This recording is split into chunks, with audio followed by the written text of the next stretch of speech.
Next you can get a 2 marks question on differential equation of linear simple harmonic motion. Same 2 marks question आपको आ सकता है differential equation of angular simple harmonic motion.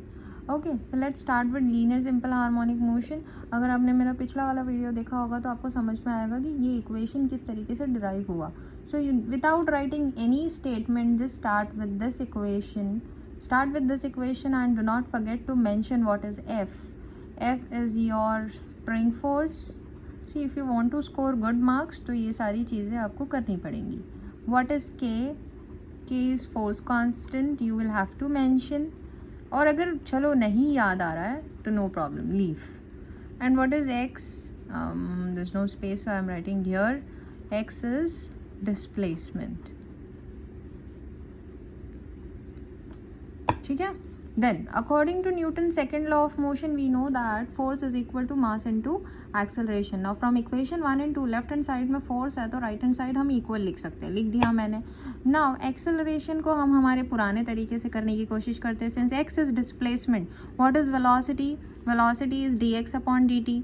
What is acceleration? Acceleration is dv upon dt. Remember these terms. If you forget these two equations then this will become difficult for you to derive, means right. Okay, now here acceleration is dv upon dt. See next मैंने d upon dt लिख दिया but v नहीं लिखा. Instead of v I'll write what is the value of v, that is dx upon dt. So now see d दो बार है तो I'll write it like this, d square x and dt पूरा के पूरा 2 बार है तो स्क्वायर मतलब bracket बना के फिर नहीं लिखना है, डायरेक्टली लिख देना है dt square. Okay, so can I right acceleration is d square x upon dt square? yes. So instead of acceleration here you will write d square x upon dt square. अब जहाँ पर ये negative sign है, ये negative sign मुझे अच्छा नहीं लग रहा तो ये नेगेटिव साइन यहाँ से हटा के, मतलब ये नेगेटिव साइन वाला टर्म यहाँ से हटा के हम राइट हैंड साइड लेकर आ जाते हैं. सिंस यहाँ पर कोई टर्म नहीं बचेगा तो यहाँ ज़ीरो बचा. So M D square x upon D T square plus K x.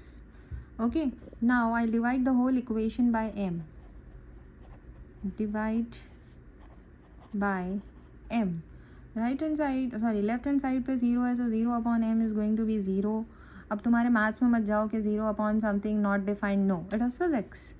So here m upon m. Now if I divide m upon m cancel हो गया.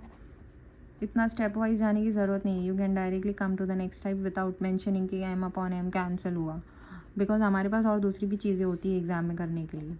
k अपॉन m x. Now what is k अपॉन m? Now k अपॉन m is nothing but omega square. You will have to remember all these things. Okay, so you know this. Substitute.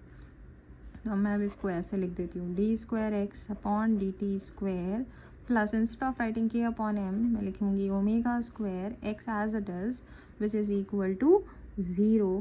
And this equation is the differential equation of your linear simple harmonic motion which you will have to remember. यहाँ पर 2 चीज़ें तुमको याद रखनी पड़ेगी. एक तो ये वाला equation that v is equal to d x upon D t और a is equal to d v upon D t. दूसरा k अपॉन m is equal to omega square. And this equation is very important in this whole chapter.